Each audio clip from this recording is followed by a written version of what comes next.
মাশাল্লাহ, কত সুন্দর পিঠা বানাতে পারি আমি, তাই না? দেখেন, মানে এই যে সন্ধ্যাবেলা বসে বানাই ফেললাম পিঠা। কারণ যখন আমি পিঠাটা না বানাইতে পারতাম, জানেন আমাকে কতজন কত কথা বলতো। মানে ঝগড়া লাগলে বলতো কি, আগে আমার কোটা দিতে, তুই তো পিঠা বানাইতে পারোস না, তুই আর কি পারবি। দেখেন আজকে এই যে আপনাদের রিতা আপু কত সুন্দর পিঠা বানায় ফেলছে, তাই না? তো সবাইকে দাওয়াত রইলো, সবাই চলে আসেন, সবাইকে বানিয়ে খাওয়াবো। মাশাল্লাহ, কিন্তু হাতের কাজ শিখাবো হলো।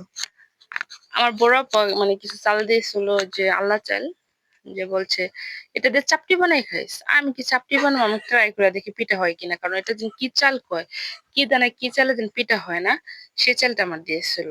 সে মনে করছে পিঠা হবে না, তাই আমি এই যে পিঠা বানাই ফেললাম। আমি আজকে দুপুরে এটা ভিজিয়ে রাখছিলাম, কারণ গরুর বট রান্না করছি। তো আমি বলি তাই, চিটা পিঠা বানানোর উদ্দেশ্য ছিল, তা বানাই নাই, পরে আমাকে এটা খাজে ভেজে ফেলি। তো তার সাথে ছোট মেয়ে বলতেছে যে পাটিসাপটা পিঠা খাবে, তাই আবার পাটিসাপটা পিঠা বানাইলাম। কি করব বলেন, কারণ যে কোনো জিনিস অভিজ্ঞ থাকা ভালো। ঘরে ব্লেন্ডার আছে, চালটা ভিজে এলাম, ভিজে গেল, ব্লেন্ডার করলাম, ঝটপট মানে বানিয়ে ফেললাম খাজের ভাজা পিঠা, পাটিসাপটা পিঠা। কি বানাবো বলেন, এই যে এদিকে পিঠা হয়ে গেছে। আলহামদুলিল্লাহ, মাশাল্লাহ মাশাল্লাহ। এই দেখেন আপনাদের ইতাপু কত সুন্দর পিঠা বানাতে পারে।